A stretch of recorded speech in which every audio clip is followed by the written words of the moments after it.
मेरा hair fall हो रहा था काफ़ी टाइम से। मैंने डॉक्टर से कंसल्ट किया। उन्होंने मुझे मिनॉक्सिडिल सजेस्ट करी। मैंने वो लगाई, बायोटिन्स भी लिए, विटामिन्स भी टैबलेट्स ली मैंने।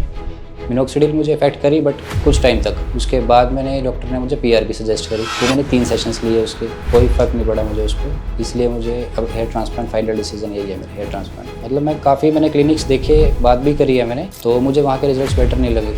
एक्चुअली सर मैंने पैच वाले को भी कॉन्टैक्ट किया हुआ है।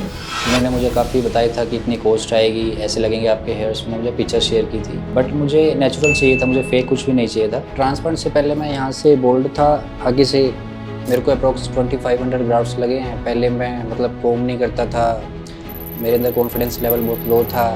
अब मुझे मिरर में देख के अच्छा लगता है, कॉन्फिडेंस भी हाई है, कहीं जाता हूँ अच्छे से, कोई प्रॉब्लम नहीं है। Hello, my name is Deepak, I am 26 years old.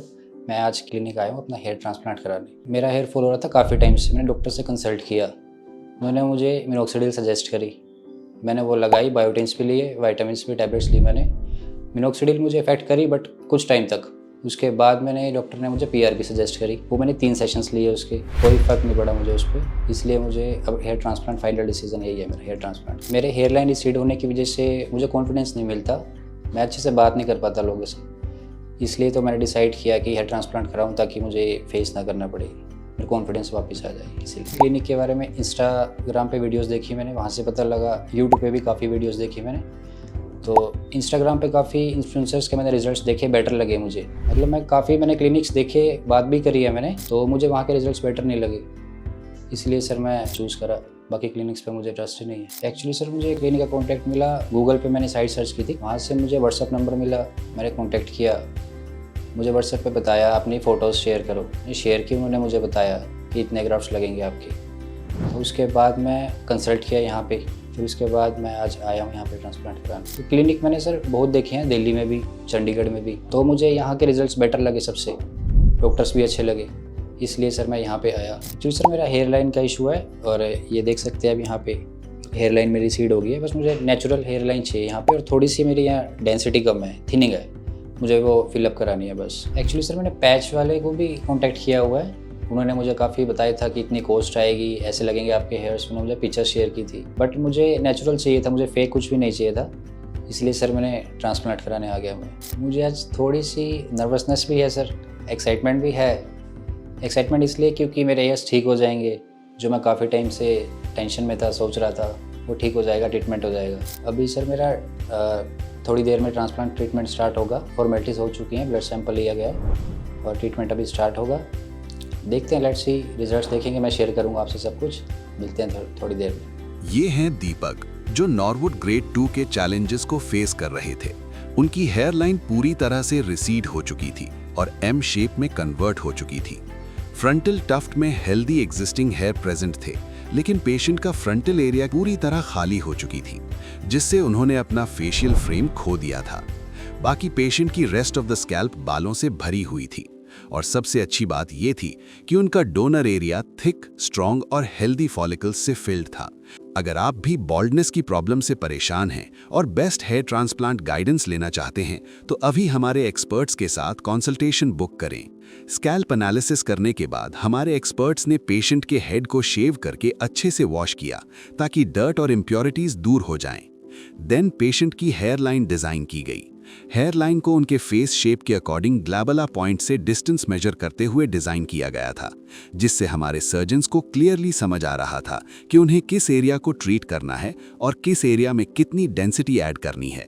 अगर आप भी अपने लिए कस्टमाइज्ड हेयर लाइन डिजाइन करवाना चाहते हैं, तो आज ही अपना स्लॉट बुक करें। सर्जरी में हमारे एक्सपर्ट्स ने हेयरलाइन जोन में नेचुरल और सॉफ्ट लुक क्रिएट करने के लिए सिंगल और थिन हेयर फॉलिकल्स इम्प्लांट किए थे। हेयरलाइन की नेचुरलिटी मेंटेन करने के लिए फॉलिकल्स इररेगुलर पैटर्न में इम्प्लांट किए गए थे, ताकि फाइनल रिजल्ट्स आर्टिफिशियल न लगें। फ्रंटल एरिया में डेंसिटी देने के लिए डबल और ट्रिपल हेयर फॉलिकल्स को इम्प्लांट किया गया, और यहाँ लो डेंसिटी रखी गई क्योंकि ऑलरेडी एग्जिस्टिंग हेयर्स यहाँ पर प्रेजेंट थे। इस केस में टोटल 2500 फॉलिकल्स इम्प्लांट किए गए थे, जिन्हें पेशेंट के सेफ डोनर जोन से प्रिसाइजली एक्सट्रैक्ट किए गए। सर्जरी के बाद पेशेंट को प्रॉपर पोस्ट ऑपरेटिव गाइडेंस दी गई, ताकि ग्राफ्ट सर्वाइवल मैक्सिमम रहे और हीलिंग प्रोसेस स्मूथ और कॉम्प्लिकेशन फ्री हो। अगर आप प्रोसीजर को और डिटेल्स में जानना चाहते हैं तो अपने स्कैल्प की पिक्चर्स हमारे साथ शेयर करें या फिर हमारे एक्सपर्ट्स के साथ कंसल्टेशन बुक करें। माय नेम इज़ दीपक। मुझे 14 मंथ्स हो चुके हैं ट्रांसप्लांट कराए हुए केविस्टी क्लिनिक से। आज मैं अपनी 6th PRP के लिए आया हूँ। मेरा 4-5 साल पहले काफ़ी हेयर फॉल हो रहा था। मैंने काफ़ी मेडिसिन ट्राई करी, मिनोक्सिडिल और भी काफ़ी PRP भी ली, बट मुझे ज़्यादा इफेक्ट नहीं पड़ा। मेरा हेयर फॉल फिर भी कंटिन्यू था।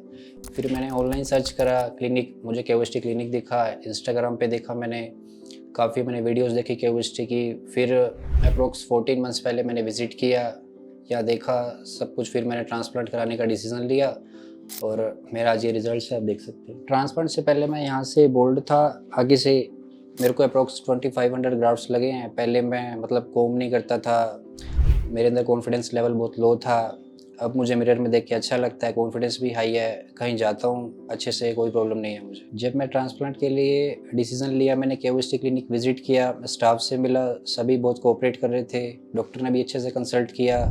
ड्यूरिंग सर्जरी भी ट्रीटमेंट सब परफेक्ट था, कोई प्रॉब्लम नहीं है, मेडिसिन भी सब परफेक्ट। उसके बाद भी ट्रांसप्लांट के बाद मैंने कॉल्स करी, मुझे पूरा कोऑपरेशन मिला स्टाफ से। जब हेयर लॉस हुआ मुझे काफ़ी लोगों ने गाइड करा हेयर पैच लगवा ले, बट उन्होंने मना कर दिया। मैंने उनको हेयर पैच अननेचुरल लगता है, अच्छे नहीं लगते हेयर्स, पता लगता है विग लगा रखी है, इसलिए ट्रांसप्लांट मैंने केविस्टी क्लिनिक काफ़ी इंस्टाग्राम पे वीडियोस देखी, मुझे नेचुरल रिजल्ट्स लगे सबके। मुझे अप्रोक्स फ्रंटल हेयर लाइन में 2500 ग्राफ्ट्स लगे हैं। केविस्टी टेक्निक यूज़ हुई है। और पेन वगैरह की बात करूँ, पेनलेस ही होती है सर्जरी पूरी, बस एनेस्थीसिया के टाइम हल्का सा पेन होता है, माइल्ड पेन होता है, उसके बाद सब नॉर्मल होता है। इनफैक्ट आदमी कॉन्शियस होता है, कोई चक्कर नहीं, सब बात कर सकते हैं। आफ्टर सर्जरी भी यहाँ का स्टाफ कांटेक्ट में रहता है, पूछते रहते हैं कैसे हेड वॉश करना है, मेडिसिन कब लेनी है, कोई भी डाउट है आप क्लियर कर सकते हैं। पेन वगैरह होता है वो मेडिसिन गाइड करते हैं आपको, सब हेल्प करते हैं वो। उसके बाद भी आप सब देख सकते हैं मेरे हेयर लाइन, मेरे रिजल्ट्स नेचुरल रिजल्ट्स है, मैं सेटिस्फाई हूँ पूरा। अगर किसी को भी प्रॉब्लम है वो केविस्टी क्लिनिक विजिट करे। थैंक यू फॉर द केविस्टी। और अब देखते हैं पेशेंट के अमेजिंग 14 मंथ्स के फाइनल रिजल्ट्स। अगर हम इन रिजल्ट्स को उनकी इनिशियल कंडीशन से कंपेयर करें तो डिफरेंस आप क्लियरली नोटिस कर सकते हैं।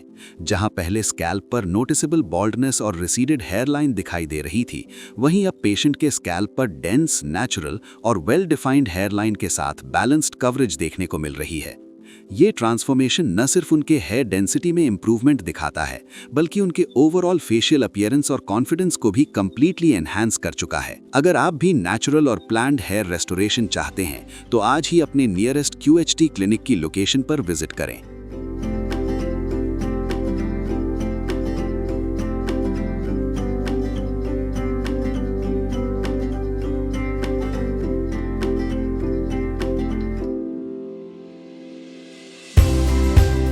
हेलो फ्रेंड्स, अगर आपने अभी तक हमारे चैनल को सब्सक्राइब नहीं किया है तो प्लीज इस वीडियो को लाइक कीजिए, शेयर कीजिए और हमारे चैनल को सब्सक्राइब कीजिए। और ध्यान रहे बेल आइकन दबाना ना भूलें, जिससे हमारे हर वीडियो का अपडेट आपको समय समय पर मिलता रहेगा।